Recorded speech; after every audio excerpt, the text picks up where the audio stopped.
का नाम था देवी उत्तरा। वो तो उस समय उधर से थी, वो तो बालक शायद जन्म लेने वाला होगा, क्यों ना पेट में उस बच्चे को मार दूं। और भगवत प्रेमियों, उस अश्वत्थामा ने उत्तरा के उदर में ब्रह्मास्त्र छोड़ दिया, जिनके पेट में नन्हे से परीक्षित पल रहे हैं। बोलो सद्गुरुदेव भगवान। ब्रह्मास्त्र छोड़ दिया, भगवान द्वारका जा रहे हैं, भगवान का रथ तैयार है। एक रथ भगवान रथ पर, भगवान का एक पैर रथ पर है, एक पैर भगवान का जमीन पर है, एक हाथ से भगवान ने रथ पकड़ दिया है और एक हाथ से भगवान सबको आशीर्वाद दे रहे थे। उसी समय वो उत्तरा रोती रोती आई और उसने अपने ससुर से किसी से नहीं कहा, पांचों पांडव खड़े थे, सबसे पहले भगवान का जो पैर जमीन पे था उससे जाके लिपट गई, रोने लगी।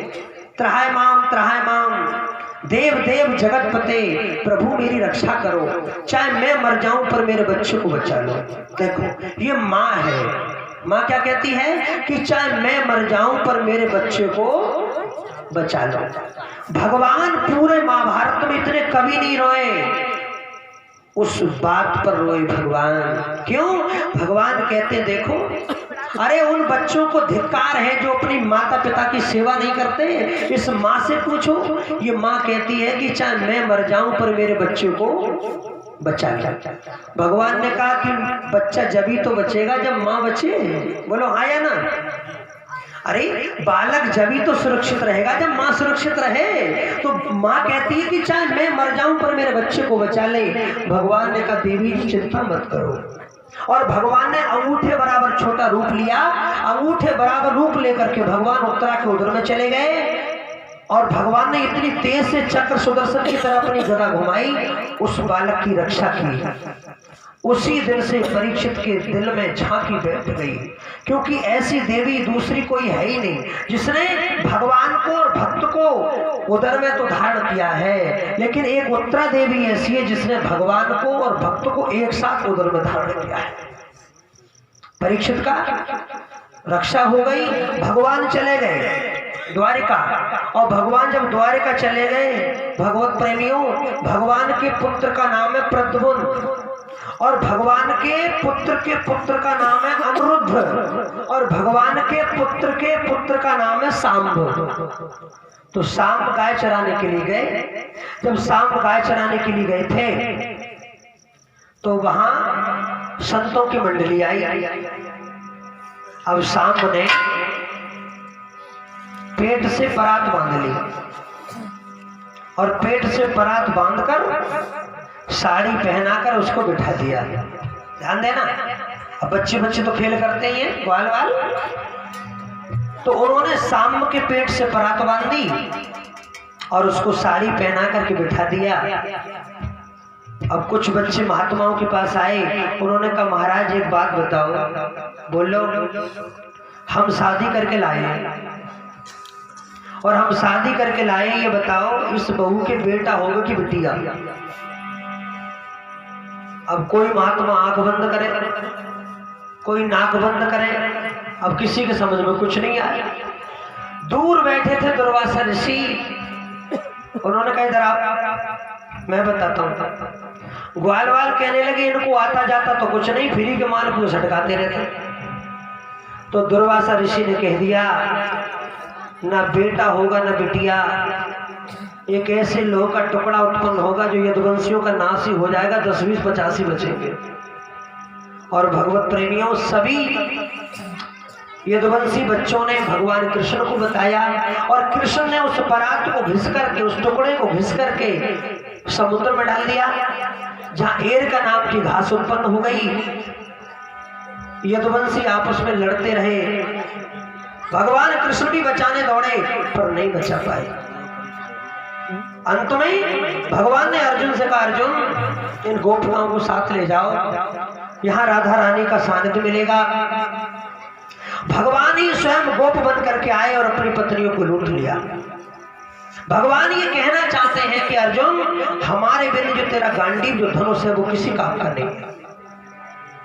पांडवों को लगा कि अब कलयुग आने वाला है, आ गया है, क्योंकि भगवान लीला गमन करके चले गए। और भगवत प्रेमियों, उधर परीक्षित का जन्म हुआ, और परीक्षित का जन्म हुआ, परीक्षित बड़े हुए, और जब परीक्षित बड़े हुए उन्होंने परीक्षित को बुलाया, परीक्षित को राज दिया, और राज देकर के पांडवों ने कहा बेटा अब हम भगवान का भजन करने के लिए जाते हैं, आप इस राज्य को संभालो। जिसने एक भी कार्य, ध्यान देना, जिसने एक भी कार्य धर्म से विरुद्ध किया है वो इस शरीर से बैकुंठ नहीं जा सकता। पांचों पांडव चले तो सबसे पहले द्रौपदी चली और द्रौपदी गिर पड़ी, मर गई। अर्जुन ने कहा धर्मराज दुष्ट से, बोले भाई जी द्रौपदी मर गई। बोले मर जाने दो। क्यों? बोले पति तो इसके पास थे, पति तो इसके पास थे, लेकिन ये अर्जुन से ही ज्यादा प्रेम करते थे, इसलिए ये स्वर्ग नहीं जा सकते। थोड़ी दूर और आगे बढ़े, निकुल सहदेव धड़ाम से गिरे और मर गए। अर्जुन ने कहा भाई निकुल सहदेव गिर गए। बोले गिर जाने दो। क्यों? बोले एक को अपने रूप पर घमंड था निकुल के लिए, और सहदेव को घमंड था अपनी गणित विद्या पर, ये भी बैकुंठ नहीं जा सकता। थोड़ी दूर और आगे बढ़े तो अर्जुन लड़खड़ा के गिरे और गिरने लगे। अर्जुन ने कहा ये तो बता दो कि मैं क्यों मर रहा हूँ। बोले तुमने भी एक बार भगवान को अल्प शब्द कहे थे द्वारिका में, इसलिए तुमको भी मरना पड़ेगा। थोड़ी दूर और आगे बढ़े, अब जो मोटे पेट के थे ना भीमसेन जी, वो भी लड़खड़ा के गिरने लगे। उन्होंने कहा भैया ये तो बताओ मैं क्यों मर रहा हूँ। युधिष्ठिर ने कहा तुम ज्यादा खाते थे। बोलो राधे राधे। हाँ, तो इसलिए केवल धर्मराज युधिष्ठिर और धर्मराज के साथ एक कुत्ता था, वो ही वैकुंठ तक पहुंच पाया। जब विमान आया तो विमान में धर्मराज जी को बैठने को कहा। धर्मराज जी ने कहा सबने मेरा साथ छोड़ दिया है, लेकिन इस कुत्ते ने मेरा साथ नहीं छोड़ा है, या तो ये भी वैकुंठ जाएगा नहीं तो मुझको भी नहीं जाना है। और भगवत प्रेमियों, धर्मराज ही वैकुंठ को गए। अब परीक्षित बड़े हो गए। परीक्षित को 3 बातें बताई थी पांडवों ने। पहली बात, कभी भी आंखों के सामने पाप होते मत देखना। दूसरी बात, संतों का कभी धोखे से अपमान मत कर देना। और तीसरी बात ये कहा, एक बार कितने बड़ा से बड़ा पापी हो, कितना बड़ा से बड़ा पापी हो, और वो तुम्हारी शरण में आ जाए तो उसे माफ कर देना। 3 बात बता करके वो चले गए। इधर राजा परीक्षित बड़े हो गए हैं और इधर परीक्षित राजा हुए।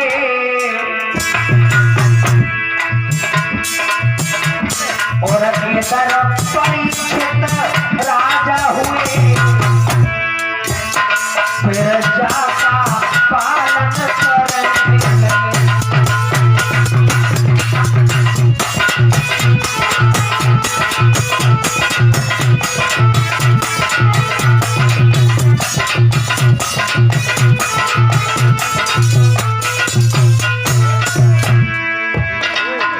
भगवत प्रेमियों,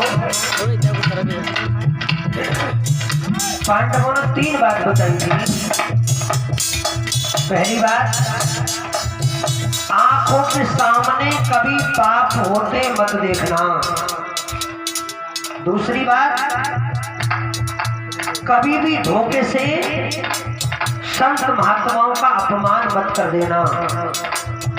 और तीसरी बात ये बताई, एक बार कितना बड़ा से बड़ा पापी हो और वो शरण में आ जाए तो उसे माफ कर देना।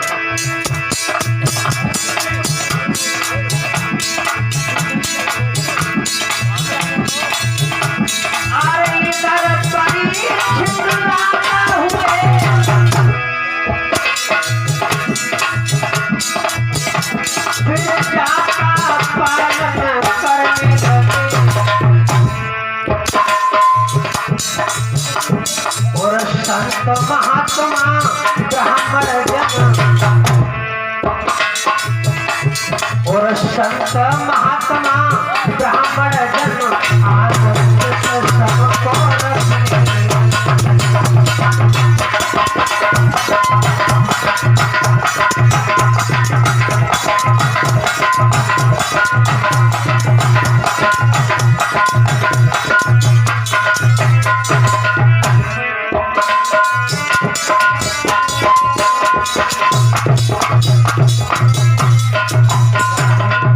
बोलिए सतगुरुदेव भगवान की जय। जय श्री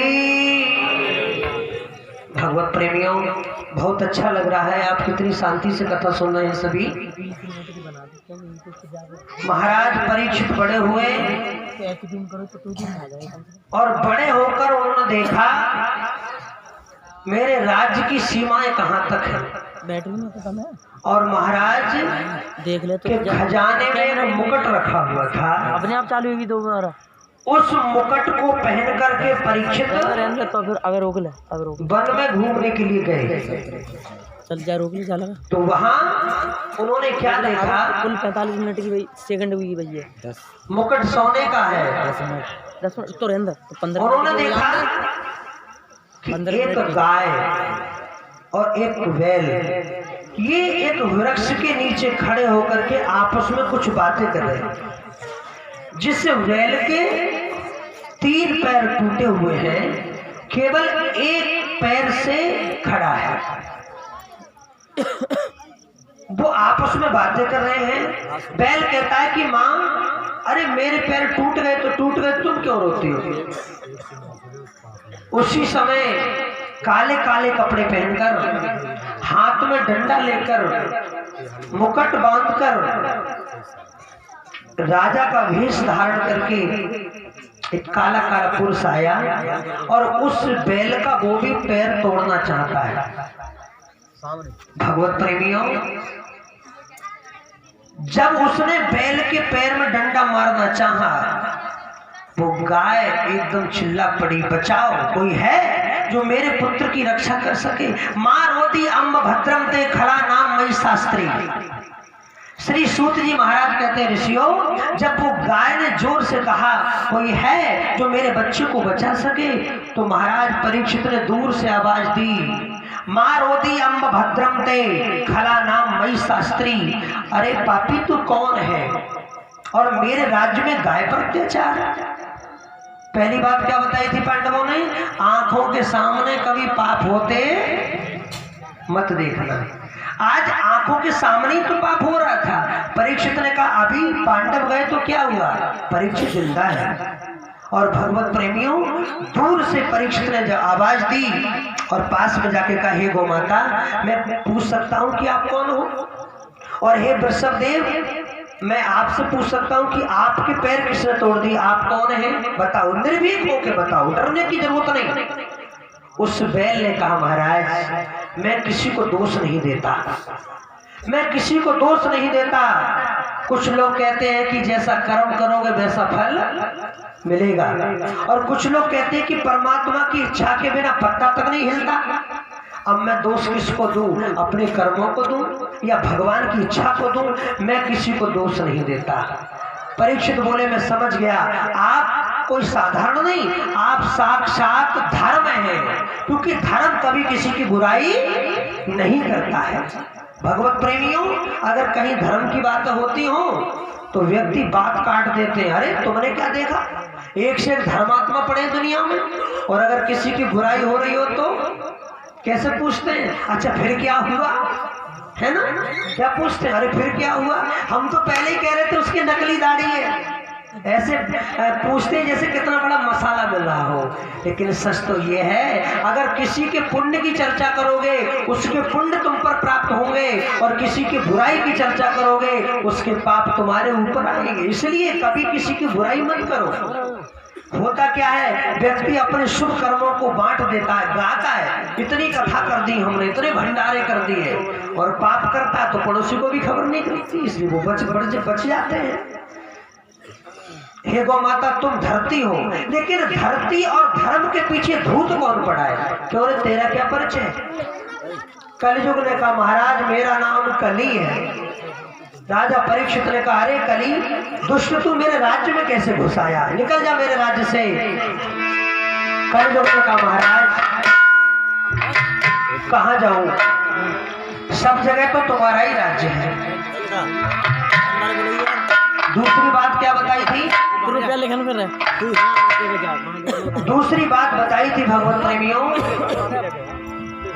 एक बार कितने बड़ा से बड़ा पापी हो और जो शरण में आ जाए तो उसको माफ कर देना। राजा परीक्षित ने कहा मैं मानता हूँ कलयुग है, पर तू बता कुछ। उसने कहा सुनो महाराज, और राजन दुनिया एक सी नहीं, कलयुग ने कहा और राजन दुनिया एक सी नहीं, और दाने के भीतर घुसी है।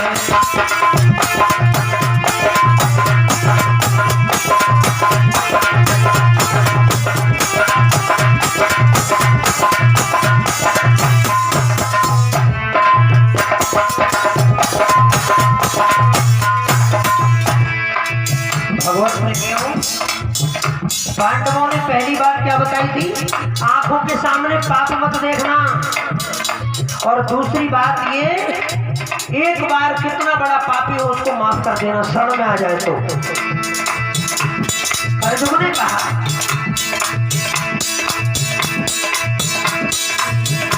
राजन दुनिया कसी नहीं,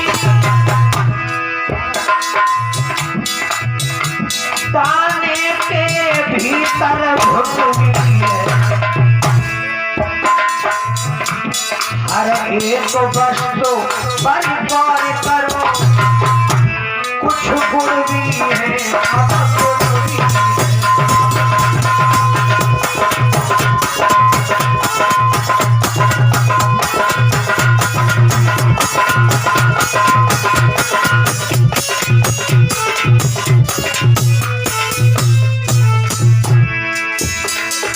राजन दुनिया एक सी नहीं,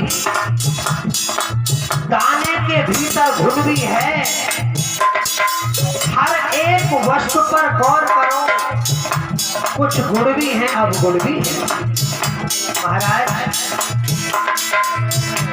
सच तो ये है मैं कलयुग हूँ, मेरा नाम कली है। सच तो ये है मैं कलयुग हूँ, लेकिन सज्जन लोगों को गुण भी देता भी हूँ, लेता भी हूँ, देता भी हूँ, लेता भी हूँ, कलयुग भी हूँ, कलयुग भी हूँ।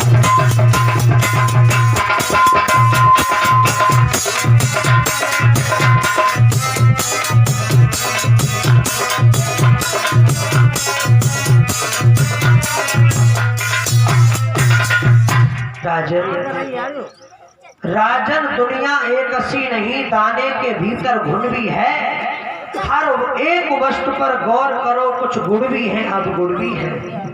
सच तो ये है मैं कलयुग हूँ, लेकिन सज्जन लोगों को गुण भी हूँ, देता भी हूँ, लेता भी हूँ, कलयुग भी हूँ, कलयुग भी हूँ। महाराज मेरे अंदर एक और बात है। क्या? कोई पहले मन में सोच लेता था तो उसको मनसा पाप लग जाता था, लेकिन कलयुग में मनसा पुण्य तो होता है लेकिन पाप नहीं होता। ये कलयुग कर परम प्रतापा, मानस पुण्य होय नहीं पापा। कलयुग केवल हरि गुण गाहा, और गावे नर उतरे फल खाया। कलयुग केवल नाम आधारा, और सुमिर सुमिर नर उतरे पारा। अब मार दो महाराज। परीक्षित ने कहा नहीं, तेरा गुण बहुत अच्छा है, अब नहीं मारेंगे तुझे। बोले महाराज जब नहीं मारोगे तो फिर मुझे जगह दे ही दो। तो राजा परीक्षित रीझे हुए थे भगवत प्रेमियों, उन्होंने 4 जगह दी। ध्यान देना, इस कलयुग के लिए। दुनिया वाले कहते हैं कि कलयुग चल रहा है, लेकिन मैं नहीं मानता। क्यों? कलयुग 4 जगह पे रहता है, 5वीं जगह पे कलयुग नहीं जाता है। 4 जगह परीक्षित ने बताई, प्यूतम, पानम, स्त्रिया और सोना। प्यूतम कहते हैं द्यूतम, जहां जो जुआ होता है ना, जुआ, ध्यान देना, जो जुआ होता है वो बिना कपट के जुआ होता ही नहीं है।